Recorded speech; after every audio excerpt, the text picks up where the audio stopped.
Hello friends, ओसोप coding के channel पर आपका हार्दिक स्वागत है। दोस्तों, हम बात कर रहे हैं सी प्लस प्लस के बहुत इंपॉर्टेंट कॉन्सेप्ट की, that is class in object.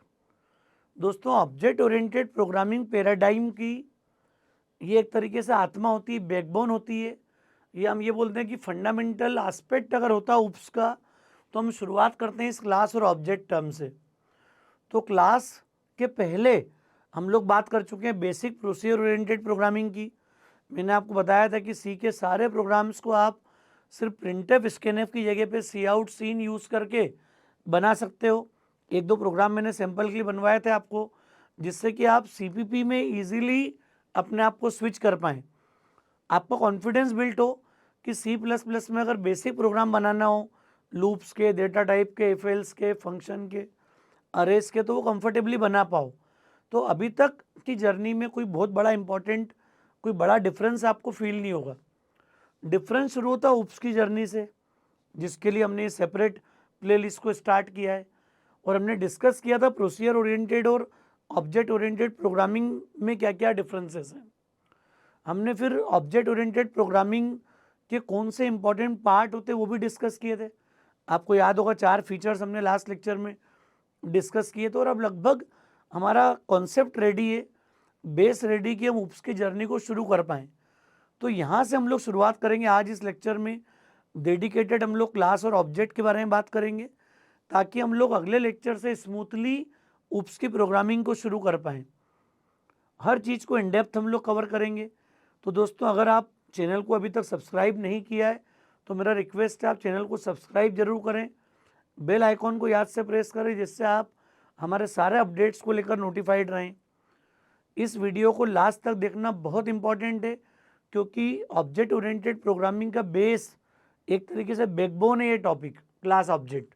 ये क्लियर होगा, हमारी आगे की जर्नी बड़ी स्मूथ हो जाएगी। तो दोस्तों, यहाँ लिखा हमने क्लास मतलब डेटा टाइप। तो class is also a user defined data type. जैसा स्ट्रक्चर होता था, इंटीजर, फ्लोट, कैरेक्टर होते थे, वो सिंपल डेटा टाइप थे। फिर हमने स्टैंडर्ड के बाद ग्रुप डेटा टाइप पढ़े, अरेज, स्ट्रिंग।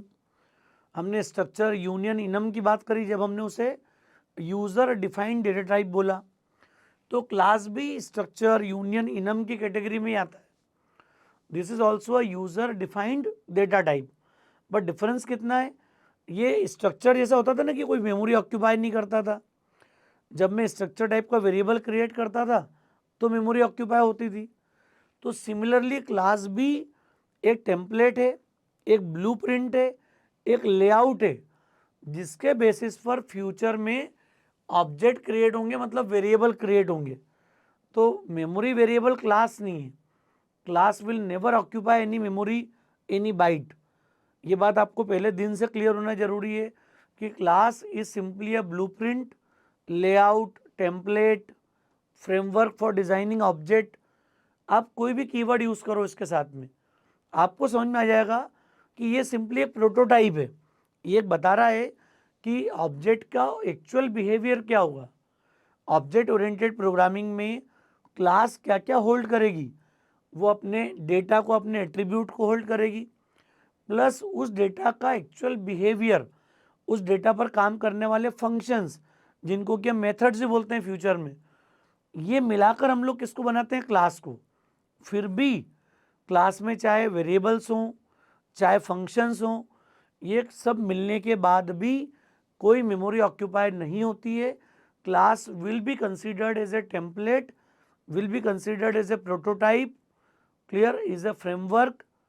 और मेमोरी कौन ऑक्यूपाई करेगा, so the variables will create, the object will create the memory, object will allocate bytes, clear. तो ऑब्जेक्ट फिजिकली मेमोरी क्रिएट करेंगे। तो अगर ये बोला जाए कि क्लास ऑब्जेक्ट मतलब क्या, क्लास एक टेम्पलेट, एक सांचा बन गया हमारा।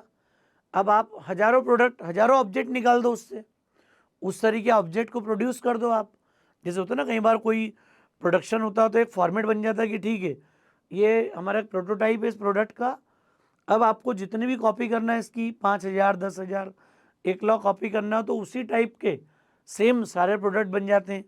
हम लोग देखते हैं कई तरह के बिजनेस डोमेन में इन चीज़ों को ऑब्जर्व करते हैं हम, कि अगर सपोज कोई बल्ब बन रहा है तो सभी का डायमेंशन, उसके एट्रीब्यूट एक जैसे होते हैं। तो ऐसे दुनिया के सारे प्रोडक्ट को लेकर है। हर इंडस्ट्री में आप जाओगे तो आपको एक प्रोडक्ट का एक सैंपल रेडी हो गया, अब उस टाइप के आप कई सारे प्रोडक्ट रिलीज करो डिपेंडिंग ऑन योर डिमांड। तो उप्स की प्रोग्रामिंग में दोस्तों ये बहुत इंपॉर्टेंट टर्म है कि क्लास मतलब एक ब्लूप्रिंट है, एक लेआउट है, एक टेम्पलेट है, एक फ्रेमवर्क है, और ऑब्जेक्ट जो है वो फिजिकल है। ऑब्जेक्ट फिजिकली मेमोरी ऑक्यूपाई करेंगे। ये डिफरेंस आपको लाइफ लॉन्ग के लिए दिमाग में रखना है। फिर भी इसकी जो आत्मा है वो क्लास है। अच्छा, क्लास इसके पहले कभी नहीं पढ़ी हमने लास्ट जो यूज़र डिफाइंड डेटा टाइप जो ज़्यादा प्रैक्टिकली कनेक्ट करता था, रियल वर्ल्ड को कनेक्ट करता था, दैट वाज स्ट्रक्चर। स्ट्रक्चर हम सभी ने पढ़ा था। उसी के डेफिनेशन को क्लास आगे बढ़ाती है। स्ट्रक्चर में हम वेरिएबल्स को लेते हैं, फंक्शन को इंक्लूड नहीं करते थे। Class will provide this kind of addition. Class definition में डेटा भी होगा और उस डेटा पर काम करने वाले फंक्शंस होंगे, जिससे कि हम उसको प्रॉपरली एनकैप्सुलेट कर पाएँ। आपको याद होगा हमने बात की थी एनकैप्सुलेशन। तो ये एनकैप्सुलेशन अचीव किससे करते हैं हम? क्लास डेटा टाइप के थ्रू। जितनी प्रॉपर क्लास होगी उसी के अकॉर्डिंग हम लोग डिफरेंट फंक्शंस को डिफाइन कर पाएंगे। तो मैं पहले एक लेआउट को लेके आपसे डिस्कशन कर लूँ कि उप्स में क्लास का कॉन्सेप्ट क्या है, फिर इस सिंटेक्स की हम लोग बात करेंगे। तो दोस्तों जब भी हम कोई क्लास डिफाइन करेंगे तो आपके दिमाग में एक बात होना ज़रूरी है। यहाँ पर हमने बोल दिया डेटा 1 या D1 एक डेटा हो गया हमारे पास, D2 एक डेटा हो गया। These are the data variables. अब इस डेटा से इंटरेक्शन के लिए we can define function 1, function 2, function 3। मतलब क्लास में क्या क्या इंक्लूड होगा? तो क्लास में इंक्लूड होगा इन जनरल जो इसका एक सेगमेंट होगा, क्लास का एक पोर्शन होगा डेटा पार्ट। दुनिया की सारी क्लास में डेटा वाला सेक्शन होगा और data D1, D2, D3, D4 depending on your requirement, किस टाइप के डेटा पे काम कर रहे हो आप, उसको हम यहाँ पर कंसीडर करेंगे। और उसके बाद होते हैं फंक्शंस। फंक्शंस मतलब इस डेटा पर काम करने वाले फंक्शंस। अगर इनको हम एक बाउंड्री में क्लब कर देंगे then this will be a class and this is called proper encapsulation. इसको एनकैप्सुलेशन क्यों बोलते हैं हम? क्योंकि डेटा वेरिएबल्स भी होंगे मेरे पास और उस डेटा वेरिएबल पर काम करने वाले फंक्शंस भी होंगे। अरे बिना उप्स के अगर देखते अपन सी लैंग्वेज की बात करते तो डेटा स्ट्रक्चर में रखा रहता था और फंक्शन फ्रीली मूव करते थे। वो सारे फंक्शन उस डेटा से ओपनली इंटरेक्ट करते थे, तो वहाँ पर कोई सिक्योरिटी मॉडल नहीं था, डेटा उतना सिक्योर्ड नहीं था। तो उप्स ने प्लानिंग क्या की कि जिस एंटिटी की बात कर रहा हूँ, जिस बिजनेस मॉडल की बात कर रहा हूँ, उसमें पार्टिसिपेट करने वाला डेटा, जिस बिजनेस मॉडल की बात करूँगा ना मैं, उससे रिलेटेड डेटा को मैं इस क्लास में रख रहा हूँ। एक सिंगल ऑब्जेक्ट, एक सिंगल एंटिटी की बात कर रहा हूँ यहाँ पर, और फिर इस डेटा पर काम करने वाले फंक्शन। अब इन तीनों फंक्शन को क्या पावर है कि ये सारे डेटा से इंटरेक्ट करें। मतलब लेकिन बाहर अगर कोई फंक्शन होगा इस क्लास के बाहर F4, F5, then they are not eligible to interact with D1 and D2। ये सिक्योरिटी इसकी। मतलब फंक्शन जो इस बाउंड्री में होंगे, जो क्लास बाउंड्री में होंगे, they are only eligible to interact with D1 and D2 और द डेटा। तो उस क्लास में डिफाइन होने वाले फंक्शन ही उसके डेटा से इंटरेक्ट कर पाएंगे। कोई और फंक्शन जो क्लास बॉडी के बाहर डिफाइन होगा, clear, those functions will not be eligible to interact with the data member of this class. ये बड़ी ये उप्स की सिक्योरिटी एक लेयर है जिसके कारण हम ऑब्जेक्ट ओरिएंटेड प्रोग्रामिंग की बात कर रहे हैं यहाँ पर। तो दोस्तों समझ में आ रहा है कॉन्सेप्ट क्या बोलना चाह रहा हूँ मैं? उप्स की प्रोग्रामिंग का ये उसकी आत्मा है, ये एनकैप्सुलेशन है। ये हमने एक पैकेट बना दिया, क्लियर, एक बॉक्स बना दिया, उस बॉक्स में डेटा भी रखा है, उस बॉक्स में फंक्शन भी रखे हैं। Function means what? They will define the behaviour. Function, और डेटा मतलब कौन, एट्रीब्यूट, प्रॉपर्टीज जिसको बोलते हैं अपन। डेटा मतलब एट्रीब्यूट्स, जैसे स्टूडेंट एक एंटिटी है, तो स्टूडेंट का डेटा मतलब उसका रोल नंबर, उसका name, class, father's name, date of birth, ये किसके एट्रीब्यूट हो गए, सारे स्टूडेंट डेटा के। और उसका बिहेवियर मतलब उसके मार्क्स निकालना है, क्लियर, कोई और तरीके की प्रोसेस करना है, ड्यूज निकालना है, फीस के ड्यूज निकालना है स्कूल कॉलेज को, क्लियर। तो ये जो चीज़ होगी वो बिहेवियर में काउंट होगी। तो इस डेटा पर काम करने वाले फंक्शन, इनको हमने क्लास बाउंड्री में क्लब कर दिया, and this combined behaviour is a class. So class will be treated as a blueprint. और ब्लूप्रिंट क्यों बोल रहे हैं अपन, because this will have the one representation, class एक ही होगी। लेकिन जब मैं रन टाइम पर स्टूडेंट वन से बात करूंगा तो student one will be the new object. So object will occupy extra memory, additional memory area, क्योंकि ये तो मेमोरी लेगा नहीं। लेकिन जब मुझे किसी स्टूडेंट को रिफर करना होगा then we will create the object.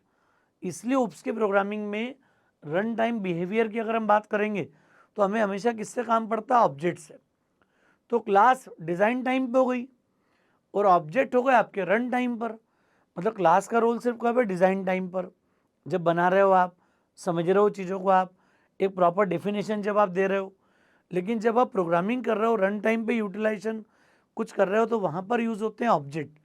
और ये ऑब्जेक्ट इसी की इमेज है, इस क्लास के बेसिस पर ही ऑब्जेक्ट क्रिएट होंगे। And this S1 will represent this data set D1 D2 in this three function. मैं अगर S2 को बनाऊंगा, S2 will also occupy the same thing, S4 S5, you can create an number of objects. आप 500, 1000, 10,000, लाख, जितने चाहो उतने object create कर दो। मतलब इन सब की खासियत क्या हो गई, मैं इस क्लास के जितने n number of object create करूंगा, सारे object they will follow this definition. They will have this D1 D2 as data member as their attribute, and this function 1 2 and 3 are there as a behavior, as a member function, clear। तो जितने भी मैं object create करूंगा सारे object में ये बात common होगी, ये फंडामेंटल फिक्स होगा, बिकॉज ये तो सिर्फ टेम्पलेट है, ब्लूप्रिंट है। इसका एक्चुअल वर्क किससे होगा, ऑब्जेक्ट से। तो जैसे ही मैं ऑब्जेक्ट क्रिएट करूंगा दे विल ऑक्यूपाई मेमोरी, और S1 की मेमोरी अलग होगी, S2 की मेमोरी अलग होगी, S3 की मेमोरी अलग होगी। अरे आप एक चीज समझो, एक क्लास में 10 स्टूडेंट है, 50 स्टूडेंट है। मैंने बात करी roll number, name, father's name, address, mobile number, ऐसे कुछ एट्रीब्यूट लिए। अब ये बात बताओ आप कि मैं स्टूडेंट वन का नाम, रोल नंबर पूछूंगा तो वही स्टूडेंट टू का भी होगा क्या? फादर्स नेम, एड्रेस पूछूंगा, ये सब एट्रीब्यूट स्टूडेंट टू के होंगे क्या? स्टूडेंट थ्री के होंगे क्या? हर स्टूडेंट का अपना अपना डेटा है, लेकिन वो डेटा डिफाइंड क्यों है? क्योंकि मुझे सारे स्टूडेंट का सिर्फ रोल नंबर लेना है, नेम लेना है, फादर्स नेम लेना है, उसका एड्रेस लेना है, उसका मोबाइल नंबर लेना है। बात समझ में आ रही क्या बोलना चाह रहा हूँ मैं? ये जो कॉमन सेट ऑफ एट्रीब्यूट हैं जो अपने क्लास में डिफाइन कर रहे हैं, ये पूरी क्लास के जितने स्टूडेंट होंगे ना, सबका डेटा उसी बेस पे कलेक्ट होगा। लेकिन डेटा कॉमन होगा क्या? S1 की अलग मेमोरी, S2 की अलग मेमोरी, S3 की अलग मेमोरी। और मेरी जो मेथड होगी, मेरा जो फंक्शन होगा, मैं अगर एक एक करके सबसे नाम पूछूं, एड्रेस पूछूं, तो जो प्रोसीजर मैं अडॉप्ट करूंगा उनसे इंटरेक्शन का, that will be common to all the students. मतलब जो बिहेवियर वाला पार्ट होगा, जो फंक्शन वाला पार्ट होगा, this functionality will be common. Common क्यों बोल रहा हूं मैं? क्योंकि जिस तरीके से मैं स्टूडेंट वन से इंटरेक्ट करूंगा उसी तरीके से स्टूडेंट टू से इंटरेक्ट करूंगा, उसी तरीके से स्टूडेंट थ्री से इंटरेक्ट करूंगा। तो ये इंटरेक्शन कॉमन क्यों है? Because I will have common set of functions. ये फंक्शन पब्लिक हैं, मैं उनसे इंटरेक्ट कर पाऊंगा इन फंक्शन के माध्यम से। लेकिन डेटा पब्लिक नहीं है, डेटा हर स्टूडेंट का प्राइवेट है। तो दोस्तों यही उप्स की आत्मा है। उप्स की आत्मा क्या बोलती है कि जब भी कोई क्लास बनेगी तो टेक्निकली उसका जो डेटा होगा that will B private always, always. Clear. हाँ, कभी कभी रिक्वायरमेंट आ सकती है कि किसी स्पेसिफिक एट्रीब्यूट को मैं किसी और टाइप का बना लूँ, क्लियर। बाकी इन जनरल प्रैक्टिस में उप्स की प्रोग्रामिंग में हर क्लास डेफिनेशन में हम कोशिश क्या करेंगे, data will be defined as private because every object will have their own personal data like student, like employee, like account, like book। समझ में आ रही बात। जिसका फिजिकल एग्जिस्टेंस होगा दे will have their own private personal data, clear. तो इसलिए हम इसको बोलेंगे कि हम प्राइवेट बिहेवियर डिफाइन करेंगे डेटा के साथ में। और जितने फंक्शन होंगे ये सारे के सारे फंक्शन कैसे होंगे, public. means every object will carry private data in public function। public function क्यों होंगे, क्योंकि public function जब मैं बनाता हूँ so that we can interact with all these functions publicly। मैं कहीं से भी इन फंक्शन से इंटरेक्शन कर पाऊँ। In these function will be eligible to interact with D1 D2। मतलब अगर मुझे फ्यूचर में बोला जाएगा कि D1 D2 से बात करो, D1 D2 को एक्सेस करो, तो मैं कैसे कर पाऊंगा, यहाँ पर मैं कर पाऊंगा इन फंक्शन के थ्रू, क्योंकि फंक्शन पब्लिक है। हम पब्लिक प्रॉपर्टी का यूज़ कर पाते हैं, पब्लिक एट्रीब्यूट का यूज़ कर पाते हैं, पब्लिक फंक्शन का यूज़ कर पाते हैं। लेकिन जिनके आगे प्राइवेट लिखा हुआ है तो वहाँ पर उसके ऑनरशिप है, क्लियर, उसकी कैपेसिटी के अंदर है वो, तो फिर उससे परमिशन के बिना या उसको अलाउड नहीं किया पब्लिकली कहीं पर यूटिलाइज कर पाओ। तो दोस्तों उप्स की प्रोग्रामिंग की शुरुआत है। क्लास को जब आप समझना शुरू करते हो तो आपको सबसे पहले ये समझना जरूरी है कि मैं क्लास किस कॉन्सेप्ट के साथ बनाऊंगा। मैं प्राइवेट डेटा रखूंगा और पब्लिक फंक्शन रखूंगा, जिससे हर स्टूडेंट का डेटा पर्सनल हो, प्राइवेट हो, वो डेटा शेयर नहीं होगा, सबका अपना अपना है। लेकिन जो बिहेवियर होगा, जो फंक्शन होगा, that will be common to all the objects. ये हमारा उप्स का फंडामेंटल होगा, इसी को हमको आगे फॉलो करना है। क्लियर है दोस्तों, समझ में आ रहा है। क्लास ब्लूप्रिंट है, लेआउट है, टेम्पलेट है, क्लियर। और ऑब्जेक्ट कौन है, सो object will define physical memory area. Object physically memory occupy करेंगे, तो ये थोड़ी सी क्लैरिटी आपको डेवलप करना जरूरी है। इस ऑब्जेक्ट के पास पावर क्या है, इसके बाद D1 D2 तो प्राइवेट है सभी के पास, सभी ऑब्जेक्ट के पास प्राइवेट डेटा है और पब्लिक फंक्शन है। तो S1 प्राइवेट डेटा से तो बात S1 खुद भी नहीं कर पाएगा। यहाँ एक बात ध्यान रखना दोस्तों, कभी भी अगर बोलूँगा कि क्लास का ऑब्जेक्ट S1 है तो प्राइवेट डेटा को उसका ऑब्जेक्ट भी एलिजिबल नहीं है इंटरेक्शन के लिए। खुद क्लास का ऑब्जेक्ट भी, उस क्लास का वेरिएबल भी प्राइवेट मेंबर से इंटरेक्शन के लिए पॉसिबल एलिजिबल नहीं है। एलिजिबल नहीं इसका मतलब समझ में आ रहा है, किसी भी क्लास का ऑब्जेक्ट अपनी ही क्लास के प्राइवेट मेंबर को इंटरेक्ट नहीं कर पाएगा। तो वो इंटरेक्शन हमेशा किससे करेगा, S1 S2 S3 S4 S100 S1000। ये एलिजिबल कब होंगे, they all will be eligible to interact with the public function. Clear. ये बात आपको उप्स के अंदर घर करके रखना है, घर में दिमाग में फिक्स कर लो आप इस बात को, ये परमानेंट आपके माइंड में रहना चाहिए कि उप्स की प्रोग्रामिंग में क्लास मतलब layout, blueprint, it will not occupy any byte any bit, कोई मेमोरी रिजर्व नहीं होगी। मेमोरी कौन ऑक्यूपाई करेगा, object, but object will also interact with the function only, public function only. Clear, समझ में आ रही बात आपको, कॉन्सेप्ट क्लियर हो गया। तो डेटा मतलब उसके एट्रीब्यूट, उसकी प्रॉपर्टी, और फंक्शन मतलब उसका बिहेवियर, उसकी मेथड। क्लियर। तो ये मिलाकर हम लोग क्लास के स्ट्रक्चर को डिफाइन करते हैं, क्लास के कॉन्सेप्ट को डिफाइन करते हैं। तो दोस्तों ये एक बेसिक कॉन्सेप्ट है। अब आप इसकी कितनी भी कॉपी क्रिएट कर लो, ये तो सांचा है। क्लियर, आप 2 5 10 50 5000 जितनी चाहो उतने बना लो। तो हर ऑब्जेक्ट का अपना अलग मेमोरी एग्जिस्टेंस होगा। इसी फंडामेंटल को अभी हम अगले कुछ लेक्चर में मैं बार बार फोकस करूंगा। अगले कुछ लेक्चर में अगर आपने चैनल पर उस पर काम किया है तो आपको कहीं कोई इंडस्ट्री में रोक नहीं पाएगा। ये मैंने आपको शुरू में रोड मैप में भी क्लेम किया था कि उप्स की सीरीज के बाद आपका कॉन्फिडेंस 7वें आसमान पे होगा। उतनी डेप्थ में हम चीज़ों को कवर करेंगे यहाँ पर, जो कि शायद ही अभी तक आपने किसी चैनल पे देखी होगी। तो ये मेरा एक आपको भरोसा देने की बात है कि आप जब इस चैनल पे कंटिन्यू कर रहे हैं, फोकस कर रहे हैं, पूरे लेक्चर को लास्ट तक देख रहे हैं, समझ रहे हैं, तो फिर आपको कॉन्सेप्ट बनाने में कहीं कोई इशू नहीं आएगा। प्रैक्टिकली भी मैं इन बातों पर फोकस करूँगा सारे पॉइंट पे, आगामी जो लेक्चर्स होंगे हमारे उनमें। क्लियर है दोस्तों? तो ये एक हमारा बेसिक मॉडल है।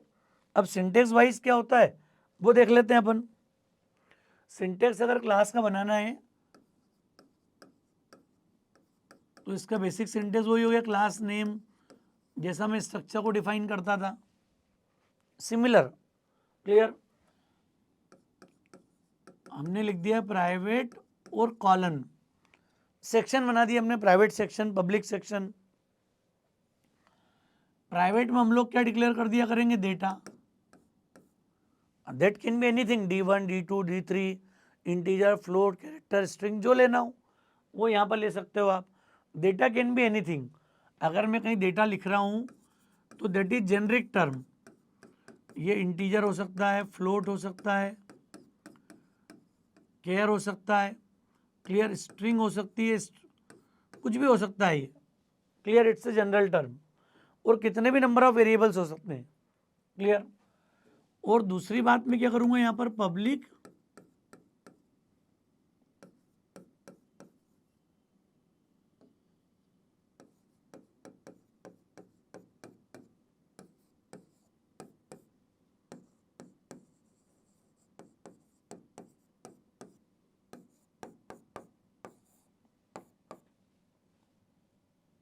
और यहां पर ध्यान रखना विद सेमीकोलन।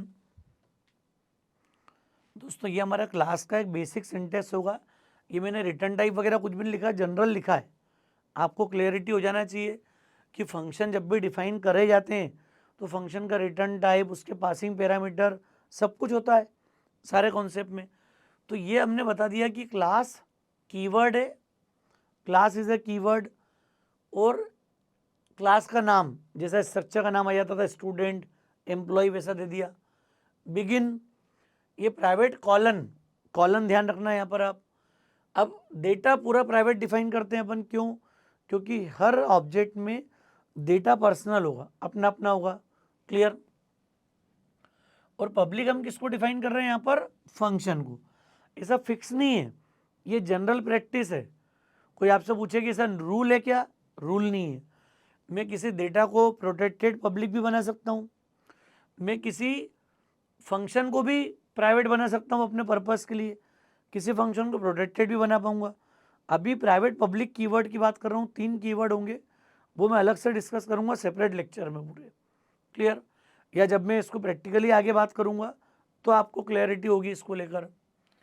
तो दोस्तों प्राइवेट, पब्लिक, ये 2 कीवर्ड हो गए। ऐसे 3 कीवर्ड होते हैं, लिख ही लेते हैं अपन, ज़्यादा कोई बड़ा विषय नहीं है।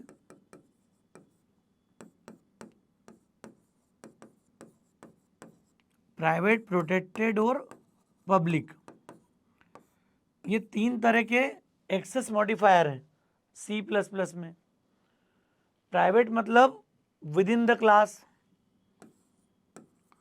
जो कुछ भी प्राइवेट होगा वो क्लास के अंदर ही विजिबल होगा।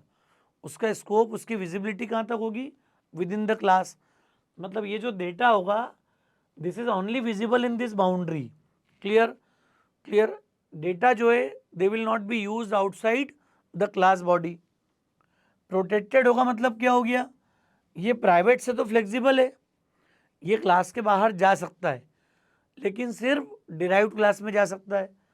तो कहाँ पर एक्सेस होगा ये, डिराइव्ड क्लास में, मतलब इनहेरिटेंस में। मतलब जब आप इनहेरिटेंस पढ़ोगे तो वहाँ आपको दिखेगा कि हम प्रोटेक्टेड कीवर्ड का यूज़ करेंगे इनहेरिटेंस में जाके। जब तक प्रोटेक्टेड का, और अगर मेरे पास एक ही क्लास है, सिंगल क्लास, तो सिंगल क्लास में प्राइवेट और प्रोटेक्टेड का एक ही मतलब होता है। आप प्राइवेट लिख दो, प्रोटेक्टेड लिख दो, क्लास अगर सिंगल है तो you will find similar behaviour. तो ये कब बिहेवियर आपको डिफरेंट देगा, जब डिराइव्ड क्लास का स्ट्रक्चर होगा। बेस क्लास के डेटा को प्रोटेक्टेड कीवर्ड से अगर मैं डिफाइन करूंगा तो वो डिराइव्ड क्लास की बॉडी में उसको इनहेरिट कर पाएगा, उसको यूज़ कर पाएगा। क्लियर? तो प्राइवेट से तो फ्लेक्सिबल है, लेकिन वो कहाँ तक फ्लेक्सिबल है? सिर्फ रिश्तेदारी में, रिलेशन में। जो क्लास उस क्लास से रिलेशन में, क्लियर, इनहेरिटेंस के साथ में, उसमें उसके डेटा को हम लोग शेयर कर पाएंगे, यूज़ कर पाएंगे। और पब्लिक के मतलब क्या हो गया? Open. Public means public, clear, accessible from anywhere. इस पूरे प्रोग्राम से कहीं पर भी मैं पब्लिक मेंबर्स को एक्सेस कर पाऊंगा, इंटरेक्ट कर पाऊंगा। तो ये 3 कीवर्ड है दोस्तों, प्राइवेट, पब्लिक और प्रोटेक्टेड। क्लियर? प्रोटेक्टेड की बात अभी नहीं करेंगे, जब इनहेरिटेंस पढ़ेंगे तब डिटेल बात करेंगे। अभी ये या तो within the class access हो या फिर वो पब्लिकली एक्सेस हो, एनीवेयर। तो ये 2 तरह के मॉडल हैं। अच्छा, ये जो डेफिनेशन है ये कोई मेमोरी ऑक्यूपाई नहीं करती है। मतलब अगर आप सोचोगे क्लास कितनी मेमोरी ऑक्यूपाई करता है, पूछा किसी ने, तो हम पता लगा फंक्शन के वेरिएबल को गिन रहे हैं, डेटा को गिन रहे हैं और बता रहे हैं, ऐसा कुछ भी नहीं होगा। क्लास डेफिनेशन कभी मेमोरी ऑक्यूपाई नहीं करेगी। मेमोरी कब ऑक्यूपाई होगी? जब आप दे दोगे क्लास नेम और ये आ जाएगा object 1 comma object 2 comma so on object n।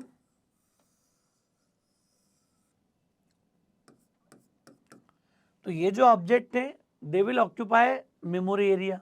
Clear? समझ में आ रही बात? जब मैं क्लास नेम डिफाइन करूंगा तो फिर ये OB1 OB2 ऐसे n नंबर ऑफ ऑब्जेक्ट हो सकते हैं, कोई लिमिट नहीं है। 500, 1000, 2000, 5000, 10,000, there is no limit in the object count. लेकिन सारा ऑब्जेक्ट का टाइप क्या होगा? सेम क्लास होगी। क्लियर? समझ में आ रही बात आपको? कॉन्सेप्ट समझ में आ रहा है क्या है? तो फिर मैं अगर एग्जांपल की बात करूं यहाँ पर, तो इसी क्लास में अगर मैं इसको थोड़ा सा चेंज कर दूं अब और बोल दूं क्लास स्टूडेंट, स्टूडेंट नाम की कोई क्लास है, उसका डेटा प्राइवेट है, मतलब क्या हो गया? तो हमने बोल दिया इंट रोल नंबर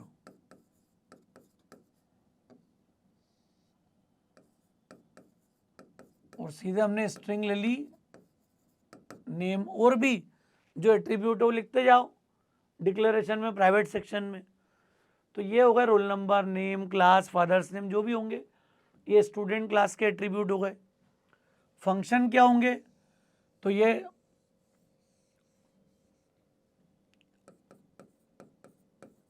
हो सकता है कोई डेटा सेट करने के फंक्शन हो,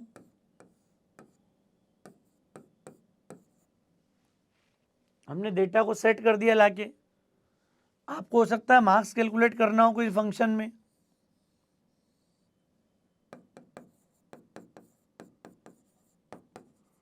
हमने बोल दिया टोटल मार्क्स और नाम का कोई फंक्शन है वो बना दिया।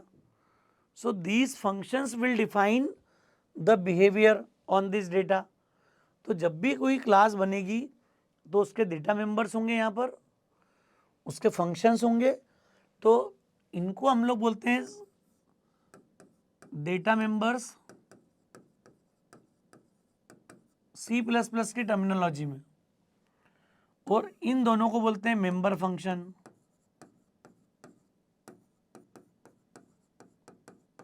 हालांकि जावा, पाइथन, सी शार्प, इनमें सब में इनको बोलते हैं मेथड्स। तो हम लोग मेंबर फंक्शन बोले, मेथड्स बोले, ये इंटरचेंज करके आप यूज़ कर सकते हो। ये UPS की कॉमन टर्मिनोलॉजी है कहीं पर भी। हाँ, C++ पर्टिकुलरली बोलती है मेंबर फंक्शन, डेटा मेंबर्स और मेंबर फंक्शंस। ये बात नॉर्मल केस में C++ करती है। क्लियर? तो हमें ये क्लैरिटी हो गई होगी कि क्लास का नाम स्टूडेंट, रोल नंबर, नेम और भी एट्रीब्यूट आ गए। तो ये पूरी डेफिनेशन कोई मेमोरी ऑक्यूपाई नहीं करती है। समझ में आ रहा है आपको? कोई मेमोरी ऑक्यूपाई नहीं होगी। मेमोरी कब ऑक्यूपाई होगी?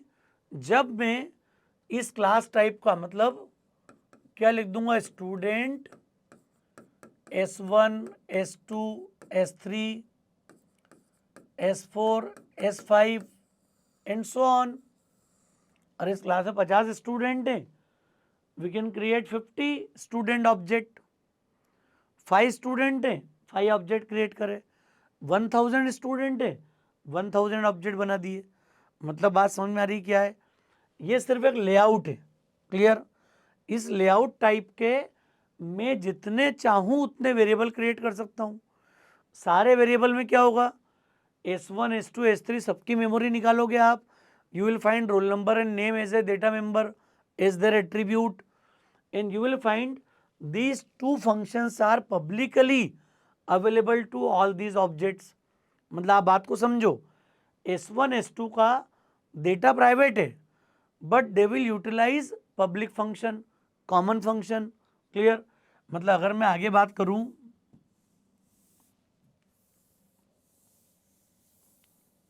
आप समझना बात को, मैं 2 एग्जांपल ले रहा हूं। अब अगर मैंने S1 एक ऑब्जेक्ट बोला तो S1 ऑब्जेक्ट में क्या हो गया, समझना बात को आप। इसका रोल नंबर है 1001 और इस स्टूडेंट का नेम है अवनी। ये इसका प्राइवेट एट्रीब्यूट है। क्लियर? फंक्शन इसके 2 अलग अलग हैं, सेट डेटा और टोटल मार्क्स। तो ये प्राइवेट है, ये पब्लिक है। जब S2 आएगा तो इसका कुछ और रोल नंबर है और इसका नेम आ गया आदित्य, और इसके फंक्शन वही है, सेट डेटा और टोटल मार्क्स। मतलब बात को समझिए आप क्या बोल रहा हूं मैं। इनका सबका डेटा पर्सनल है, प्राइवेट, इसलिए हमने यहाँ प्राइवेट लिखा था इसको। यहाँ पर फंक्शन पब्लिक है तो यहाँ लिखने की जरूरत ही नहीं। क्यों नहीं है? जितने भी हजारों ऑब्जेक्ट क्रिएट होंगे, all these objects are eligible to interact with this function. Clear? Function से वो डायरेक्टली इंटरेक्ट कर पाएंगे, और फंक्शन को क्या पावर है? They can interact with data. सबको पावर है। क्यों? क्योंकि इसी क्लास के, सेम क्लास के, इसी को बोलते हैं टाइटली बाउंड करना। ये जो बाइंडिंग वाली बात है ना, ये क्या है? Binding means what? अटैचमेंट। तो अटैचमेंट किस बारे में बता रहा है यहाँ पर? कि ये डेटा इस फंक्शन से अटैच्ड है। अब जब ये ऑब्जेक्ट इंटरेक्ट करेगा, कॉल करेगा, कम्युनिकेट करेगा, ये फंक्शन कॉल होंगे और ये अपनी प्रोसेस में उसके डिफाइंड डेटा को यूज़ कर पाएंगे। तो S1 के पास ये डेटा विजिबल होगा, S2 के पास अपना डेटा, S3 के पास अपना। ऐसे इस क्लास में अगर 60 स्टूडेंट होंगे, मान लिया एग्जाम्पल के लिए, आप अपनी खुद की किसी क्लास का एग्जाम्पल लोगे और आप चाहते हो मैं डेटा कलेक्शन करूँ स्टूडेंट का, देन यू विल फाइंड सबका डेटा अपना अपना पर्सनल है, बट उनसे इंटरेक्शन की जो मेथोडोलॉजी है, जो प्रोसीजर आप अडॉप्ट कर रहे हो, that will be common for all the students. Clear? तो ये दोस्तों UPS की आत्मा है, UPS का बेस कॉन्सेप्ट है। क्लियर? अगर हम प्रोग्रामिंग जर्नी अपनी शुरू करने जा रहे हैं तो बहुत क्लैरिटी के साथ आपको डेवलप हो जाए कि क्लास जब बनती है तो डेटा हमेशा प्राइवेट डिफाइन होता है, फंक्शन हमेशा पब्लिक डिफाइन होते हैं, इन usual practice, not always. Clear? अब जब मैं ऑब्जेक्ट क्रिएट करूंगा तो मेमोरी क्रिएट होगी फिजिकली, तो इसके लिए फिजिकल मेमोरी एरिया क्रिएट होगा। यहाँ मैंने C++ की स्ट्रिंग लिखी है, आप सी पैटर्न की स्ट्रिंग लिखते ना तो भी चल जाता है। यहाँ पर ये केयर नेम 20 ये भी चलेगा, कोई इशू नहीं है। अरे ये स्ट्रिंग भी पॉसिबल है, लेकिन फंक्शनलिटी को लेके कुछ चीज़ें, कुछ फंक्शन फॉरबिडन हो गए अब C++ के लेटेस्ट वर्जन्स में आते आते। तो हम लोग कोशिश करेंगे कि अब स्टैंडर्ड स्ट्रिंग क्लास का ही हम लोग यूज़ करें सारे एग्जाम्पल्स में, सारी प्रोग्रामिंग में। क्लियर? भी लेक्चर हम देख चुके हैं, कॉन्सेप्ट समझ चुके हैं पूरा इसका आप। क्लियर? तो ये दोस्तों एक बड़ी इंपॉर्टेंट बात है। मुझे उम्मीद है आपको इनऑल स्ट्रिंग क्लास ऑब्जेक्ट का कंसेप्ट आपको क्लियर हो गया होगा। यहाँ पर क्लास मतलब लेआउट, टेम्पलेट, क्लियर, प्रोटोटाइप, कुछ ही बोल दो इसको आप, क्योंकि ये मेमोरी ऑक्यूपाई नहीं कर रही है, लेकिन सब कुछ यही है। जो यहाँ आप डिफाइन करोगे उसी का रेप्लिका, उसी की कॉपी यहाँ पे क्रिएट होगी। तो इन ऑब्जेक्ट को ही, मतलब इसको या तो आप ऑब्जेक्ट बोलो, अरे या तो इनको हम क्या बोलते हैं, ऑब्जेक्ट्स, और we call them instance variable. तो तो ऑब्जेक्ट की डेफिनेशन में क्या चीज होती है कि objects are the instance variable. अरे क्लास का एक इंस्टांस क्रिएट करना, क्लियर, उसका एक पार्ट, एक हिस्सा। सेकेंड ऑब्जेक्ट क्रिएट करा, you will find second instance. Third object create करा, थर्ड इंस्टांस। तो इंस्टांस वेरिएबल का मतलब समझ में आ रहा है, every instance will have different memory. Instance variable की एक बड़ी इंपॉर्टेंट डेफिनेशन है, सभी का मेमोरी एरिया अलग अलग होगा। आगे हम बात करेंगे क्लास वेरिएबल क्या होते हैं, इंस्टांस वेरिएबल क्या होते हैं, थोड़ा सा प्रोग्रामिंग जर्नी आगे बढ़ा लें, फिर काफ़ी सारी इंपॉर्टेंट बात कवर करेंगे। हो सकता है कि इस लेक्चर में आप सब कुछ विजुलाइज नहीं कर पाओ, क्योंकि अभी बहुत ऊपर ऊपर की बात की हमने यहाँ पर। जब थोड़ा सा एक अगले एग्जाम्पल से हम लोग प्रोग्रामिंग शुरू करेंगे, छोटे छोटे प्रोग्रामिंग एग्जाम्पल से, और मैं वही सब एग्जाम्पल लूँगा जो हमने सी में बनाए, और आप सीखोगे इस खूबसूरती के साथ कि सी की प्रोग्रामिंग को अगर मैं उपसे थ्रू, ऑब्जेक्ट ओरिएंटेड के थ्रू इम्प्लीमेंट करूँगा, तो वो गलतियाँ भी आप पकड़ लोगे जो किताबों के अंदर है, वो कई सारे यूट्यूब चैनल में या कॉलेजेस में पढ़ा दी जाती है। मैं सारी बातें डिटेल में कवर करूँगा नेक्स्ट लेक्चर में। तो दोस्तों मुझे उम्मीद है क्लास ऑब्जेक्ट का कंसेप्ट आपको समझ में आ गया होगा। लेक्चर ठीक लगा हो तो फ्रेंड्स को ज़रूर शेयर कीजिएगा। ओसो कोडिंग को अगर आपने सब्सक्राइब नहीं किया है तो मेरा रिक्वेस्ट है चैनल को सब्सक्राइब जरूर करें, बेल आइकॉन याद से प्रेस करें, जिससे आप हमारे सारे अपडेट्स को लेकर नोटिफाइड रहें। थैंक्स अ लॉट दोस्तों।